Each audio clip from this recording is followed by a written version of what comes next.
IELTS 17, published by Cambridge University Press and Assessment, Test 1. This is the IELTS listening test. You will hear a number of different recordings and you will have to answer questions on what you hear. There will be time for you to read the instructions and questions and you will have a chance to check your work. All the recordings will be played once only. The test is in 4 parts. At the end of the test, you will be given 10 minutes to transfer your answers to the answer sheet. Now turn to Part 1.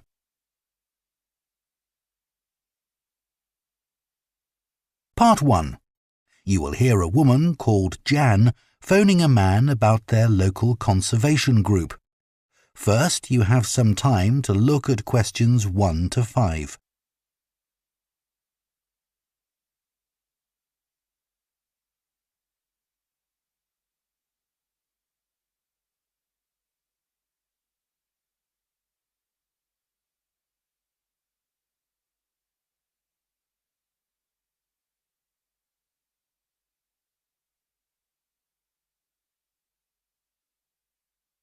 Now listen carefully and answer questions 1 to 5.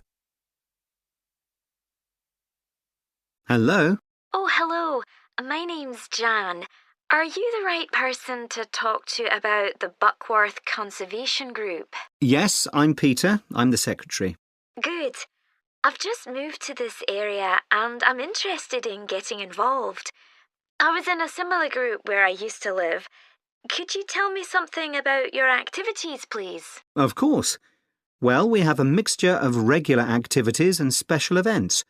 One of the regular ones is trying to keep the beach free of litter. A few of us spend a couple of hours a month on it, and it's awful how much there is to clear. I wish people would be more responsible and take it home with them. I totally agree. I'd be happy to help with that. Is it okay to take dogs? I'm afraid not, as they're banned from the beach itself. You can take them along the cliffs, though, and children are welcome. Right. We also manage a nature reserve, and there's a lot to do there all year round. For example, because it's a popular place to visit, we spend a lot of time looking after the paths and making sure they're in good condition for walking. I could certainly help with that. Good. And we have a programme of creating new habitats there. We've just finished making and installing nesting boxes for birds to use, and next we're going to work on encouraging insects. They're important for the biodiversity of the reserve. They certainly are. Oh, and we're also running a project to identify the different species of butterflies that visit the reserve. You might be interested in taking part in that. Sure. I was involved in something similar where I used to live, counting all the species of moths. I'd enjoy that. Another job we're doing at the reserve is replacing the wall on the southern side, between the parking area and our woodshed. It was badly damaged in a storm last month. OK. Before you hear the rest of the conversation, you have some time to look at questions 6 to 10.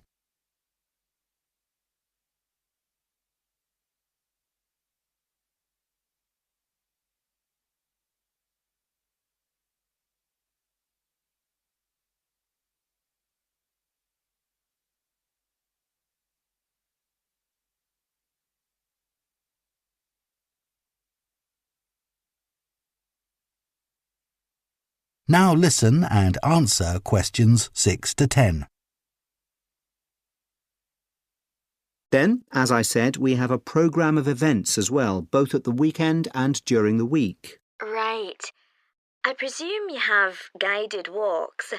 I'd like to get to know the local countryside as I'm new to the area. Yes, we do.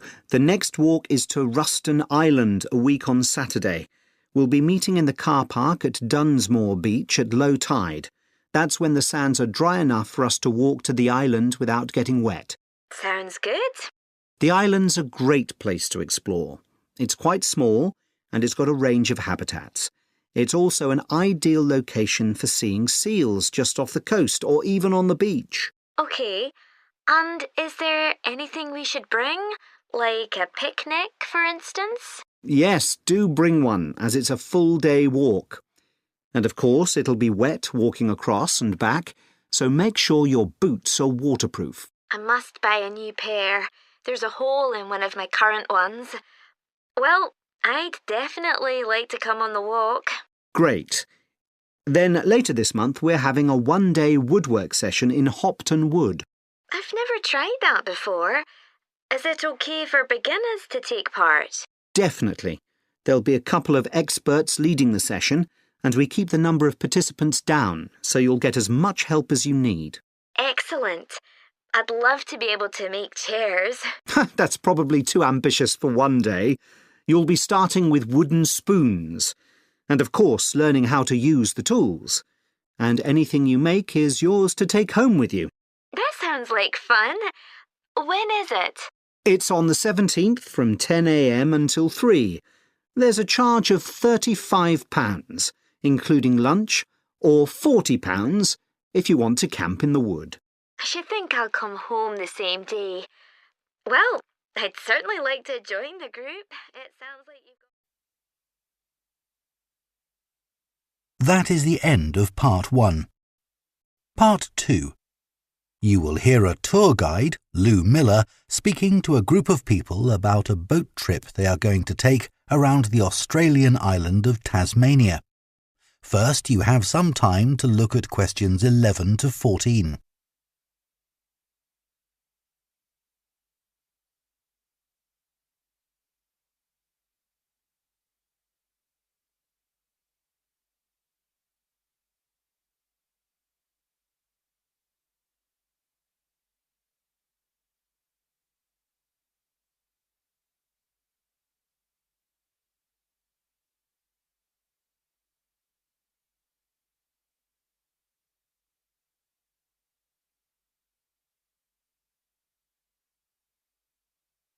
Now listen carefully and answer questions 11 to 14. So, hello everyone. My name's Lou Miller and I'm going to be your tour guide today as we take this fantastic boat trip around the Tasmanian coast. Before we set off, I just want to tell you a few things about our journey. Our boats aren't huge, as you can see. We already have 3 staff members on board, and on top of that, we can transport a further 15 people, that's you, around the coastline. But please note, if there are more than 9 people on either side of the boat, we'll move some of you over. Otherwise, all 18 of us will end up in the sea.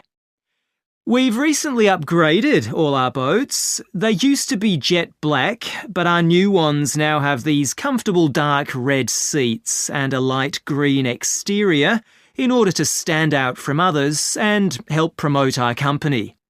This gives our boats a rather unique appearance, don't you think? We offer you a free lunchbox during the trip, and we have 3 types. Lunchbox 1 contains ham and tomato sandwiches. Lunchbox 2 contains a cheddar cheese roll. And Lunchbox 3 is salad-based and also contains eggs and tuna. All 3 lunchboxes also have a packet of crisps and chocolate bar inside. Please let staff know which lunchbox you prefer. I'm sure I don't have to ask you not to throw anything into the sea. We don't have any bins to put litter in, but Jess, myself or Ray, our other guide, will collect it from you after lunch and put it all in a large plastic sack. Before you hear the rest of the talk, you have some time to look at questions 15 to 20.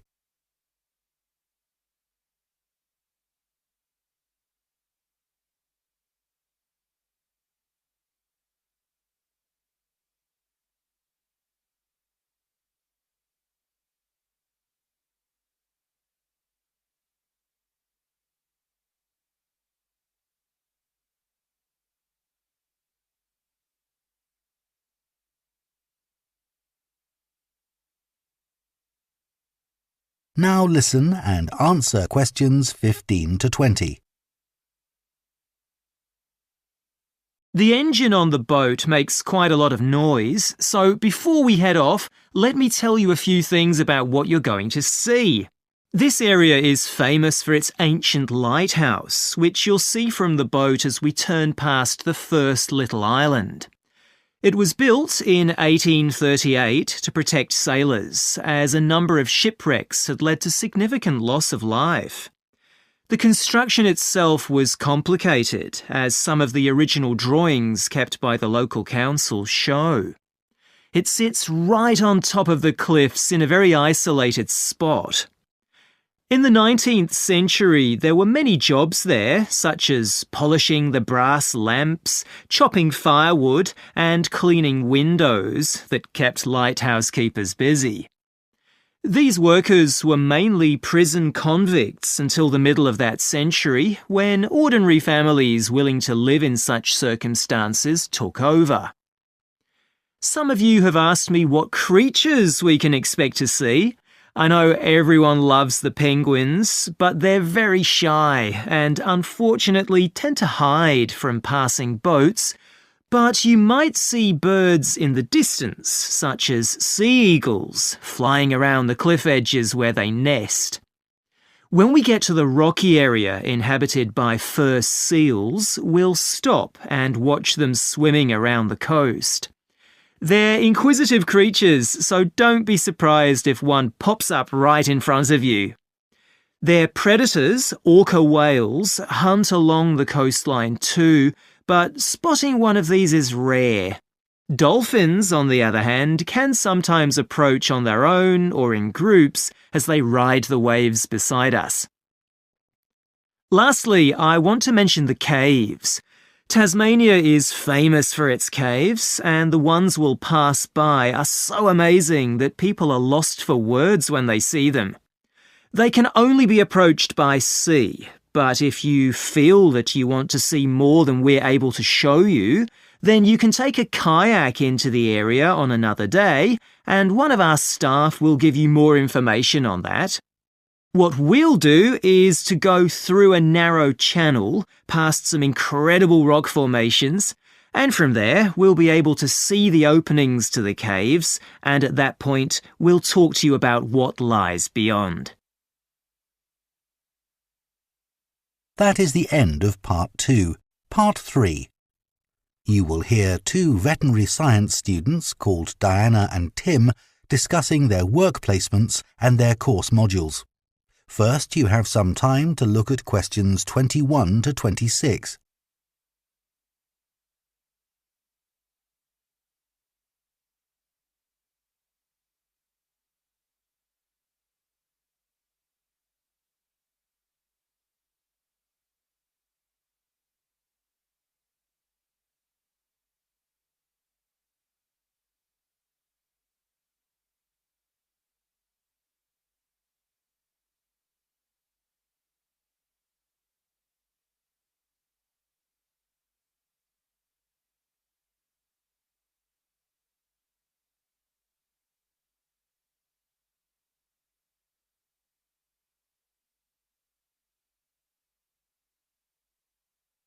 Now listen carefully and answer questions 21 to 26.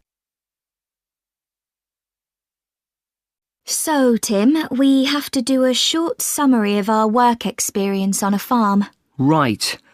My farm was great, but arranging the work experience was hard. One problem was it was miles away and I don't drive. And also, I'd really wanted a placement for a month, but I could only get one for 2 weeks. I was lucky. The farmer let me stay on the farm, so I didn't have to travel. But finding the right sort of farm to apply to wasn't easy. No, they don't seem to have websites, do they? I found mine through a friend of my mother's, but it wasn't easy. No. My farm was mostly livestock, especially sheep. I really enjoyed helping out with them. I was up most of one night helping a sheep deliver a lamb. On your own? No, the farmer was there, and he told me what to do. It wasn't a straightforward birth, but I managed. It was a great feeling to see the lamb stagger to its feet and start feeding almost straight away, and to know that it was okay. Then another time, a lamb had broken its leg, and they got the vet in to set it. And he talked me through what he was doing. That was really useful. Yes, my farm had sheep too. The farm was in a valley and they had a lowland breed called Suffolks, although the farmer said they'd had other breeds in the past. So were they bred for their meat? Mostly, yes. They're quite big and solid. My farm was up in the hills, and they had a different breed of sheep. They were Cheviots. Oh, I heard their wool's really sought after. Yes, it's very hard wearing, and they use it for carpets. Right. I was interested in the amount of supplements they add to animals' feed nowadays. Like, even the chickens got extra vitamins and electrolytes in their feed. Yes, I found that too. And they're not cheap. But my farmer said some are overpriced for what they are, and he didn't give them as a matter of routine, just at times when the chickens seemed to particularly require them. Yes, mine said the same. He said certain breeds of chickens might need more supplements than the others, but the cheap and expensive ones are all basically the same. So, did your farm have any other livestock, Diana? Yes, dairy cows. I made a really embarrassing mistake when I was working in the milk shed. Some cows had been treated with antibiotics, so their milk wasn't suitable for human consumption, and it had to be put in a separate container. But I got mixed up, and I poured some milk from the wrong cow in with the milk for humans, so the whole lot had to be thrown away. The farmer wasn't too happy with me. I asked my farmer how much he depended on the vet to deal with health problems. I'd read reports that the livestock's health is being affected as farmers are under pressure to increase production. Well, he didn't agree with that, but he said that actually some of the stuff the vets do, like minor operations, he'd be quite capable of doing himself. Yeah, my farmer said the same, but he reckons vet skills are still needed. Before you hear the rest of the conversation, you have some time to look at questions 27 to 30.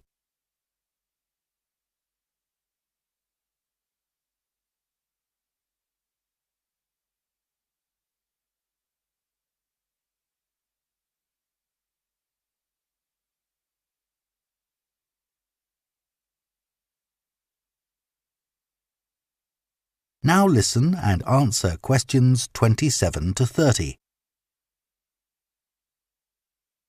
Now we've got to give a bit of feedback about last term's modules. Just short comments, apparently.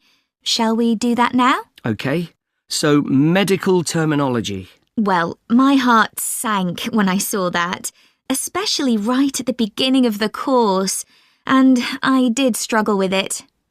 I thought it'd be hard, but actually I found it all quite straightforward. What did you think about diet and nutrition? OK, I suppose. Do you remember what they told us about pet food and the fact that there's such limited checking into whether or not it's contaminated? I mean, in comparison with the checks on food for humans, I thought that was terrible. I think the module that really impressed me was the animal disease one, when we looked at domesticated animals in different parts of the world, like camels and water buffalo and alpaca. The economies of so many countries depend on these, but scientists don't know much about the diseases that affect them. Yes. I thought they'd know a lot about ways of controlling and eradicating those diseases, but that's not the case at all. I loved the wildlife medication unit. Things like helping birds that have been caught in oil spills.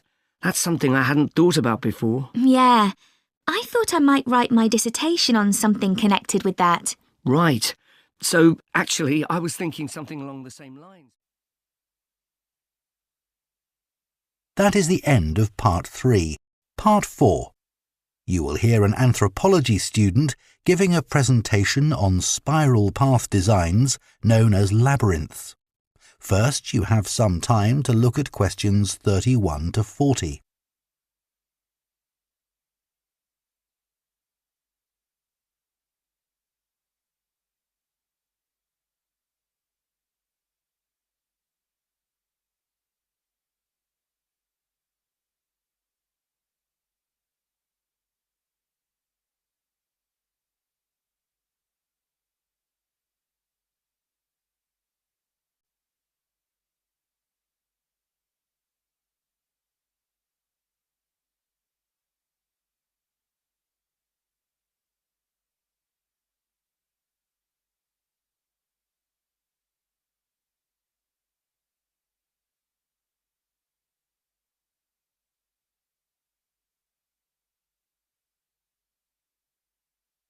Now listen carefully and answer questions 31 to 40. Labyrinths have existed for well over 4,000 years. Labyrinths and labyrinthine symbols have been found in regions as diverse as modern-day Turkey, Ireland, Greece, and India. There are various designs of labyrinth, but what they all have in common is a winding spiral path which leads to a central area. There is one starting point at the entrance, and the goal is to reach the central area. Finding your way through a labyrinth involves many twists and turns, but it's not possible to get lost, as there is only one single path. In modern times, the word labyrinth has taken on a different meaning and is often used as a synonym for a maze. A maze is quite different, as it is a kind of puzzle with an intricate network of paths. Mazes became fashionable in the 15th and 16th centuries in Europe and can still be found in the gardens of great houses and palaces. The paths are usually surrounded by thick, high hedges so that it's not possible to see over them. Entering a maze usually involves getting lost a few times before using logic to work out the pattern and find your way to the centre and then out again. There are lots of dead ends and paths which lead you back to where you started. The word maze is believed to come from a Scandinavian word for a state of confusion. This is where the word amazing comes from. Labyrinths, on the other hand, have a very different function. Although people now often refer to things they find complicated as labyrinths, this is not how they were seen in the past. The winding spiral of the labyrinth has been used for centuries as a metaphor for life's journey. It served as a spiritual reminder that there is purpose and meaning to our lives, and helped to give people a sense of direction. Labyrinths are thought to encourage a feeling of calm, and have been used as a meditation and prayer tool in many cultures over many centuries.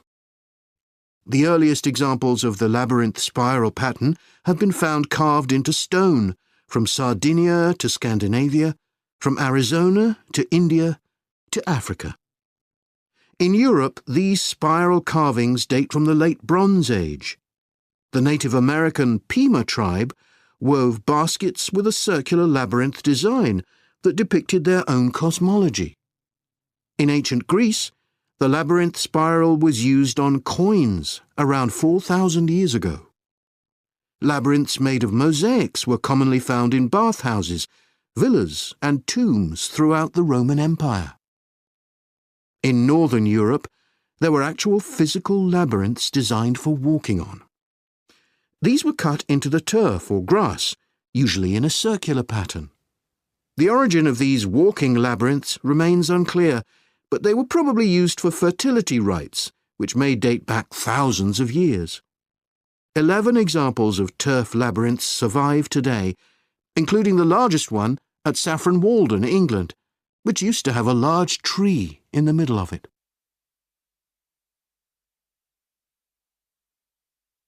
More recently, labyrinths have experienced something of a revival. Some believe that walking a labyrinth promotes healing and mindfulness, and there are those who believe in its emotional and physical benefits, which include slower breathing and a restored sense of balance and perspective. This idea has become so popular that labyrinths have been laid into the floors of spas, wellness centres, and even prisons in recent years. A pamphlet at Colorado Children's Hospital informs patients that walking a labyrinth can often calm people in the midst of a crisis. And apparently, it's not only patients who benefit. Many visitors find walking a labyrinth less stressful than sitting in a corridor or waiting room. Some doctors even walk the labyrinth during their breaks. In some hospitals, patients who can't walk can have a paper finger labyrinth brought to their bed. The science behind the theory is a little sketchy, but there are dozens of small-scale studies which support claims about the benefits of labyrinths. For example, one study found that walking a labyrinth provided short-term calming, relaxation and relief from anxiety for Alzheimer's patients. So what is it about labyrinths that makes their appeal so universal?